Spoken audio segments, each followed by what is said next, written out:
là cái cái một dạng thứ nó cái nó thằng đá này chỉ mộtตัวออฟตัวซึ่งผมเทอย่างเงียบตาอย่างนี้ตื้อเลย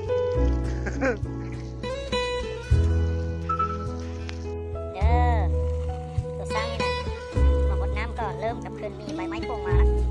เด็กใบไม้โป่งมันเขียวๆคิดว่านะอาจจะใช้เวลาประมาณ1-2 นาทีกับคืนเขียวมาตามแบบเดิมนั่นแหละแล้วไม่กดลงเดี๋ยวเขาจะได้